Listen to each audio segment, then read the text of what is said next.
Hi, my name is Jessica Monge. I'm an anxiety reduction coach and therapist matchmaker. Today we're going to be talking about endometriosis since March 1st was Endometriosis Awareness Day. For those of you who are new and don't know, I had endometriosis excision surgery October 26th of last year.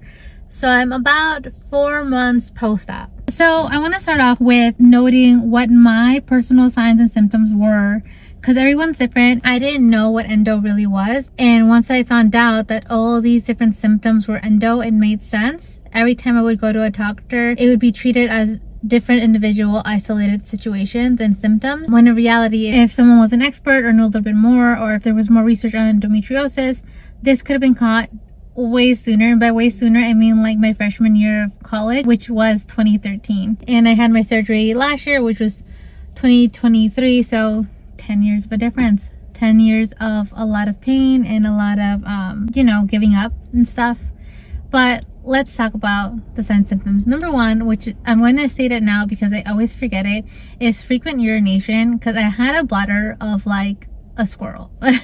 It felt like the size of a peanut. I could not drink anything because it would just go right through me. If I had a long drive, absolutely drank nothing. There was a lot of instances where like I physically just couldn't hold it in, and I had to like park my car to the side, look for a plastic bag, and just wish me luck. It started coming up more and more like as the years progressed, right? So I told you my freshman year of college, but my first symptom really was my tailbone pain. I remember because I have a book where I write what's going on in my times in my life whenever I find this book. And I went back to one of the first entries, and I was like talking about how much of excruciating pain I had in my lower back, and how I popped like 1,000 to 2,000 milligrams of ibuprofen, and still the pain wouldn't go away. It was during a soccer match, so like if you're a student athlete, you want to play and you'll do anything to try to play. And so that's how I knew that it started from 2013. Tailbone pain that progressively got worse to the point where my senior year I couldn't play because I couldn't stand, I couldn't sit, I couldn't run without being in extreme discomfort. And like the sitting part was horrible, because it's like, well, if I can't stand and I can't lay down, then I have to sit, but even sitting hurt. It was a really tough time in my life. And my senior year I played very little. I didn't have a lot of games that I started, which was heartbreaking. But after that, I also kind of had to give up running in general, which, as an athlete, you kind of like hate running if like that's a big part of your sport. Soccer, hello, like your whole field is huge.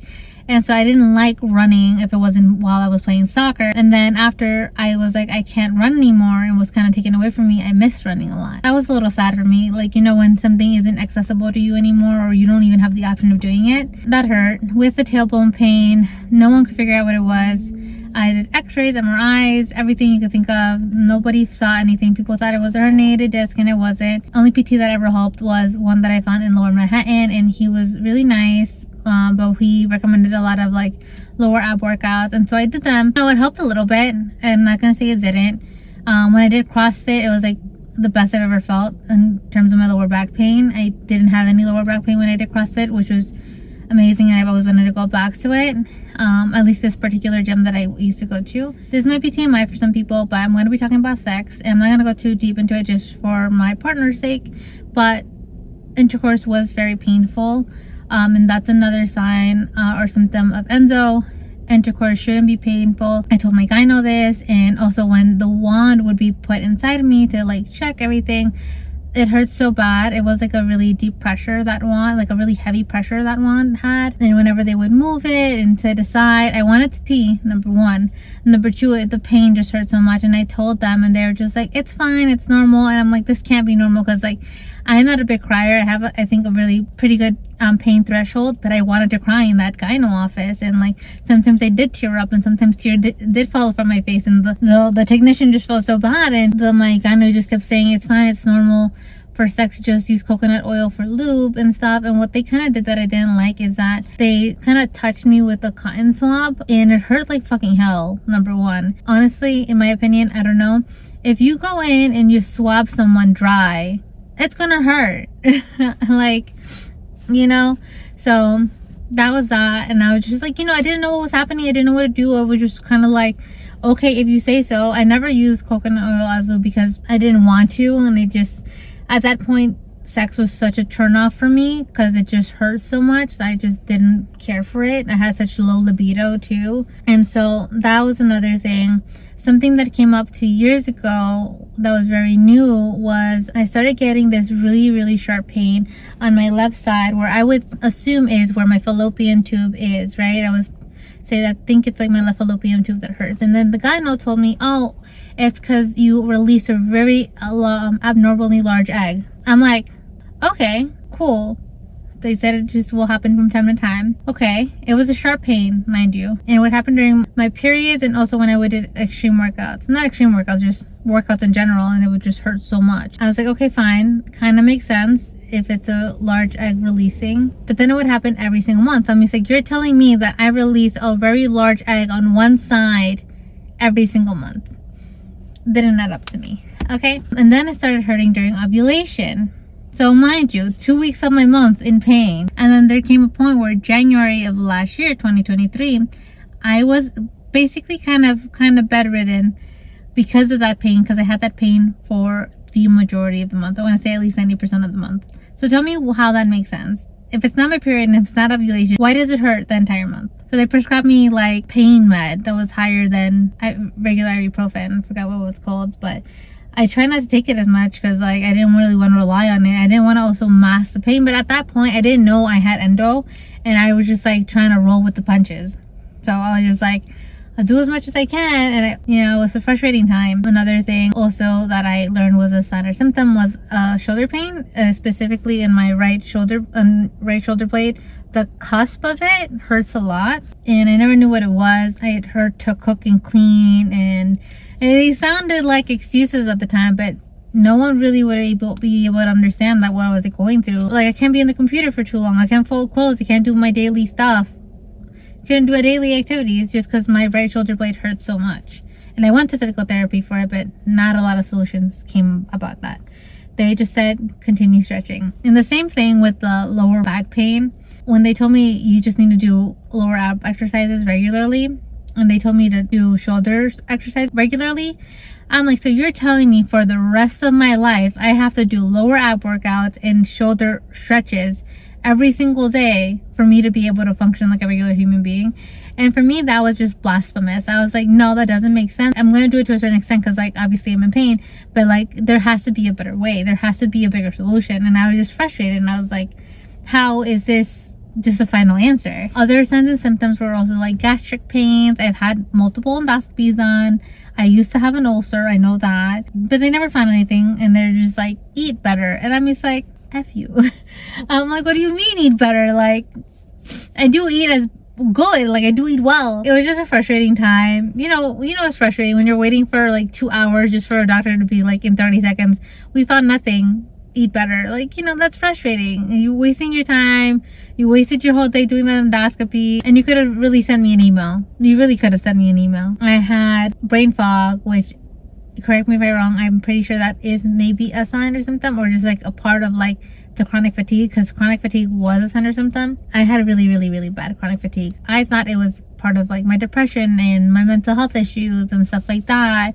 That one was kind of a gamble. It was like, well, maybe it is or maybe it isn't. We won't know till post-surgery. I was just always constantly tired, always drinking energy drinks. I still do. I like the taste, and sometimes it helps me with brain fog, but it's not as reliant anymore. But I'm gonna talk about post-surgery in a second. So I also had inflammation in my body, which inflammation is so hard to describe in my personal opinion, because it feels like your whole body is aching and sore, but on a whole different level. Because regular soreness from when you work out is one thing, but when your whole body, it's like, for me it was like mainly my upper back and my lower back, my everything, bro. Like my legs, I would lay down and just feel like I'm sinking in my own pain, and it felt like so much relief that I wanted to cry when I would finally lay down. I couldn't move, really couldn't move. I would just lay down and be crying. Like I'd be in relief, like finally, like I just could get to relax. But it also sucks because it feels like you're so immobilized,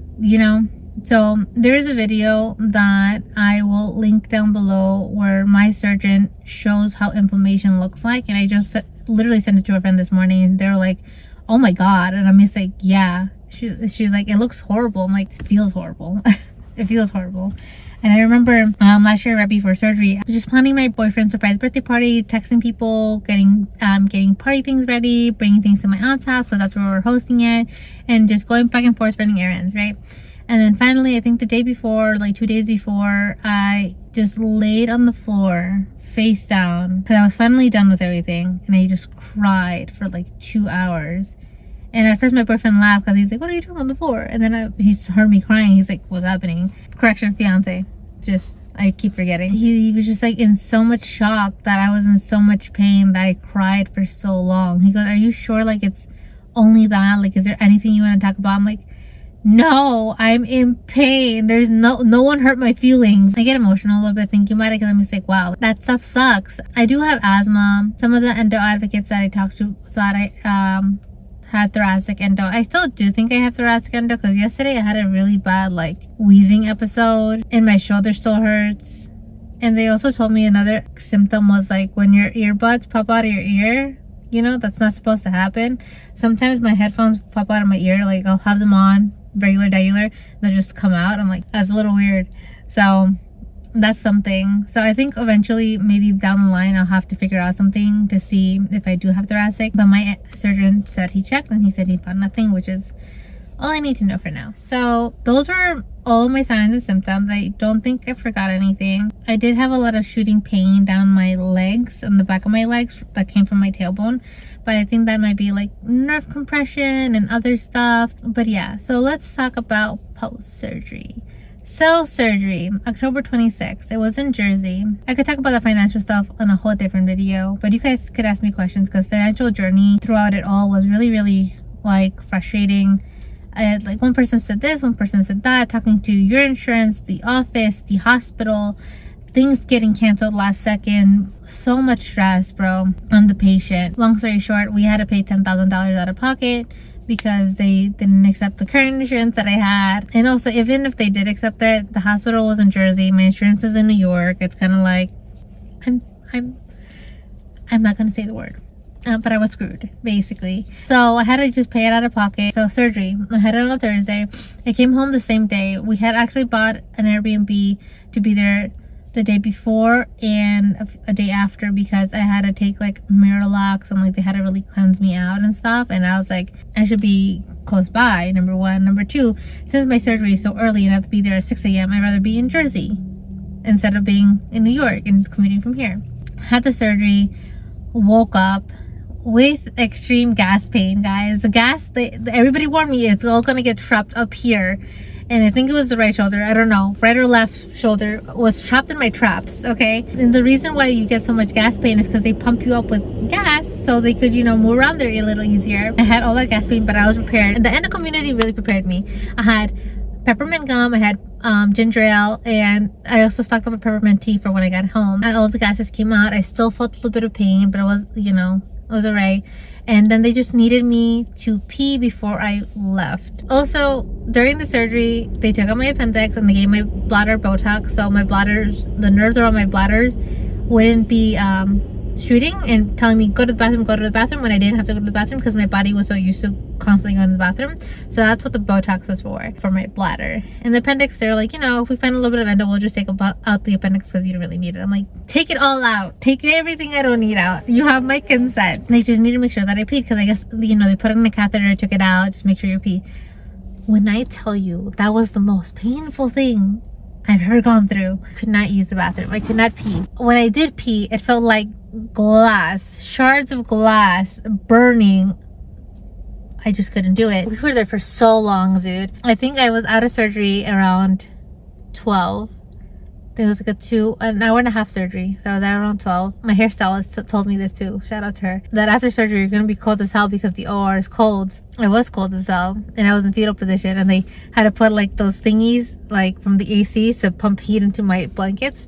Anyways, I digress. The nurses are so nice, but they were just kind of like, you need a pee. And I mean, it's like, no, I don't want to. Please just let me go home. I promise. I peed a little bit. They're like, no, you need like a full stream. And I'm like, oh, God, I want to lie to them so hard. But my cousin was going in there with me, so I was like, she's not gonna let me not lie because she's also a nurse. So at one point, I peed a little bit, right? This was like after like 4 or 5 attempts, and they told me to splash cold water on my lower abdomen so I could go. I was like, you know, I'm not gonna do it. I'm not gonna do it. I'm not gonna do it. It occurred to me. I also preface this with saying that I grew up very depressed, and I know a thing or two about putting pain in other places so you don't feel pain in other places. If you understand, just, I love you with all my heart. So I knew that if I wanted to ignore or stop the pain from peeing, I had to hurt myself in other ways so I could ignore that other pain, and that other pain had to be more painful. So then I'm in the middle of like just sitting on the toilet and thinking about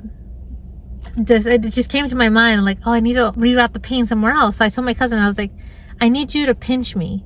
And she goes, what? And I was like, I need you to pinch me. Which was funny because growing up, she used to pinch and bite me all the time. And I'm just like, I don't like hanging out with you. We were like 4. And I was like, I need you to pinch me. And she goes, what? Why? And I'm like, because I need to put the pain somewhere else. Just pinch me. She pinched me here and she grabbed me really hard. I was able to go a little bit, but then I was like, I need you to bite me. And she goes, are you sure? And I was like, please, like, I need to use the bathroom because my bladder is full, because they pumped me with a lot of fluids. They didn't pump me with a lot of fluids. They told me to drink a lot of water and ginger ale. And I really have to go, but I'm in so much pain. And so she was like, okay. And she bit me, and I was able to finally go, and it felt amazing. Like, I was like, oh, thank God. Because also, like, I wanted to go, but it hurt. So that was my whole freaking adventure there. Finally used the bathroom. She was like, you're crazy. And I'm just like, thank you. And we did that 2 other times, and I had my partner also bite me too when we got back home to the Airbnb. And I actually ended up like getting a little bit of a scar because someone broke skin. I don't know if it was him or my cousin, but someone broke skin. Anyways, I decided to come home that same night because I didn't want to wait till the next day, which would be Friday. I didn't want to be in traffic and stuff. And I'm like, okay, it's Thursday evening. It's only an hour and a half. Let's go. So I went in my cousin's car because they were like, you know, the bumps could probably hurt and stuff. I had a pillow, and I put the pillow in front of my stomach, and then I had the seatbelt over it, and I didn't luckily feel too much pain and stuff. I don't remember if I fell asleep or anything. The next few days, I was in a lot of pain, mainly for the gas.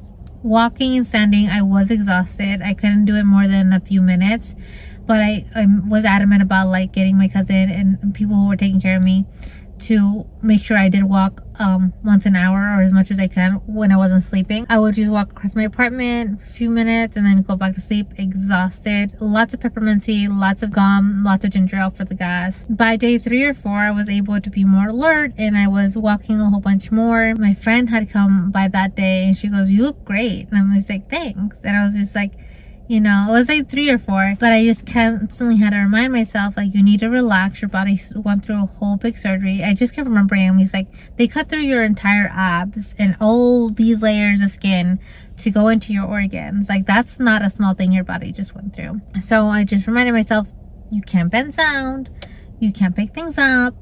And it was really hard not to love my cats. It was really hard, especially the baby one, because we had just gotten him, and like a month and a half, 2 months later, I was in surgery. So it was really hard. I did sleep a lot the first 2 days, which was great. And I was really lucky to have a friend from come from Jersey to take care of me, which was also a nurse. My best friend, and my cousin are all nurses, so I was very lucky. And then by week 2, I was adamant about wanting to walk outside. So we did a little bit of walks outside. I did come back a little sweaty and stuff, so I just had to calm down and like walk slower. I had a belly band, and I highly recommend getting a belly band if you ever do decide to do surgery, because they didn't give me one at the hospital. What it does, it just keeps your abdomen really secure and stuff. Like, you know, your abs are weak and they need the most support that they can. And I didn't stop wearing my belly band until like maybe a month ago. Maybe like around my birthday, around there, which was like January 2nd. Let me talk a little bit about how my body has been post-surgery. I tried hitting the gym again around December, which was 2 months post-op, and I couldn't do it because my body wasn't sore. It was just completely freaking exhausted. And so I was like, okay, it's not time yet. Now in February, I'm able to do the workouts without feeling exhausted, and I'm going at least 3 times a week. I'm trying to do 4 times this week, and my body's just sore, and I'm a little sleepy, but it's not as bad as before. My first period came like a week or 2 after my surgery. Didn't feel a thing. Was remarkable. I was like on the pain scale, 10 being excruciating pain, which for me before surgery it was like a 15 to a 2. It really went down to a 2. Like I felt a little bit of the pain in my lower back, a little slight cramping, but I was just like a walk in the park.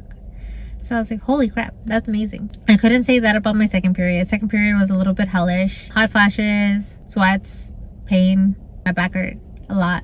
That one was painful. But since then, everything has gone very smoothly for my periods. So $10,000 are worth it.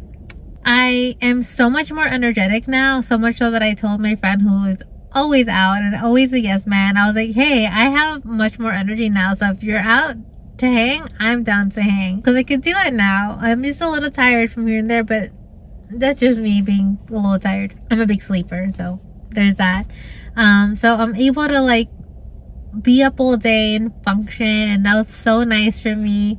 I haven't had an inflammation flare till last week. Last week I did a lot. Like I worked in the morning because my client was off, so I went to go work with him for like 2-3 hours, and then I did a bunch of errands. So I was really out from like 9 to 4, 9 to 5. I also had bridal shopping on Wednesday. So 3 days in a row of doing activities for the majority of the day knocked me out, and I did have a little bit of inflammation, and I was like, okay, so I could still get inflammation, which I wasn't like oblivious to. It just hadn't happened yet. And I'm like, okay, so this is kind of like what we're measuring here. Okay, cool. So that was my first inflammation flare. Hasn't happened since. I'm still waiting on pelvic floor PT because I know my pelvic floor is really weak, and the ways that I know that it's weak, and this might be TMI again, when I'm using the bathroom, or you know, I'm pushing a little bit, or I sneeze or I cough, I feel my tampon move. I feel it come out a little bit. That is not normal. That is not supposed to happen. I used to also go to the bathroom, like I used to need to pee at least once a night, every single night. I would wake up at 3 or 4 like clockwork and go to the bathroom. I thought it was normal. Apparently it's not. And now I don't do that ever. It's only happened once since then, which was like a week or so ago. I woke up at 4 to use the bathroom. Other than that, I wake up at like 7 to use the bathroom if I need to. It doesn't really happen. I'm able to drink like waters and go on trips and not have to stop every 10 minutes, and I'm just like, yay, I could go on road trips and drink fluids. Small wins. I'm starting to get the left side pain again. It's very minimal and it's not as frequent, but if it continues happening, I'm going to bring it up to the surgeon and be like, hey, what's up with that? But that pain was gone. Very thankful. I do still have shoulder pain, but it's not to the same extent, which is really interesting. I do have a lot of hormonal acne now, which is not fun because growing up, I had most of my acne all on my forehead. High school and stuff and middle school, all over here. Now I have a little bit here and there, and now I have 2 zits right here. I don't know if you can see them. I never would get zits on my face. Never. So now I just have to be a little bit more careful. Hopefully it's just like my hormones are rebalancing and figuring things out and trying to like settle in. But I'm not one to get zits. So I'm hoping as time passes, because a girl got a wedding. We can't be having zits. I'm almost 30. So there's that, which is really interesting. So you know, I'd rather some zits than just being dead in bed, you know. And that's kind of where I'm at. I really wanted to run a 10K. Whoa, relax, Jess. I really wanted to run a 5K this year as a goal. I'm gonna see if there's anything after my wedding, but I'm going to also try trialing again my running, because I did trial it the first week of February. Silly me, because I did it right before I had an event where I had to climb up 4 flights of stairs, and I actually climbed up those 4 flights of stairs, number 1 multiple times, and number 2 with heavy things. So it really messed up my lower back. The reason why I stopped running before was because when I did run, I wasn't just in pain, I couldn't walk. Like when I would bend my knees to walk, because if you notice, you bend your knees slightly when you walk, it hurt. I couldn't bend my knees, so I'd just be like a stick man. So that kind of same thing happened this time, and I wasn't able to walk well for 3 to 4 days. So we're gonna try the running again in March. I'm gonna give my body some more time to heal, because my lower back is hurting more and more now. But it's because I haven't seen a pelvic floor PT, I believe, in my opinion. That's where I am. I implore you to see a professional, an expert. Gynos are not well versed in endometriosis, and you cannot get diagnosed with endometriosis without surgery, because you need a biopsy of the tissue to confirm that it's endometriosis. They can't just say, yep, those are the symptoms, you have endo. That is not a thing, my loves. Surgery is also not a cure for endometriosis. It is the best form of treatment for endometriosis. And I do want to state that I learned I had endo less than a year ago. I went to a screening of below the belt, I think the end of March, I believe, or sometime in April. I don't really remember the date, but Endo Cipota, aka Natalie, and Alicia, and a whole bunch of other Endo Advocates had a free screening in Brooklyn. I went with my best friend just to go support fellow Salvadoreña. And I was like, oh wow, this is so interesting. I thought endo was just a uterine period problem. My gynos and doctors never mentioned endometriosis to me in the past. At the end of the screening, my best friend goes, you should get checked out for endo. And I ignored it because I was like, I don't want all that. I just saw them so stressed out, and I saw them like the financial and the insurance of it all was just so much. And I was like, let's say I don't. Let's just not. Okay. Funny enough, I did have a podcast interview with Endo Cipota, Natalie, on the next day, and after that I was just mind blown, and we stayed on afterwards because I was like, hey, I do want to ask if you think I have endo, like I'll tell you my symptoms. And she was the one who was like, and do you have lower back pain on your tailbone? And I was like, yeah. And I was like, whoa, she's a magician. Like, if she brought it up to me, then it definitely is. And she also told me about the shoulder pain being a sign of symptom, and I'm like, whoa, okay. I cried my eyes out, mind you, after that call for like hours, because I was grieving, right? I was grieving everything that my body has gone through. I was grieving what was to come, because surgeries scare the living crap out of me. Fun fact, I just don't like anesthesia and being put under and people cutting into me.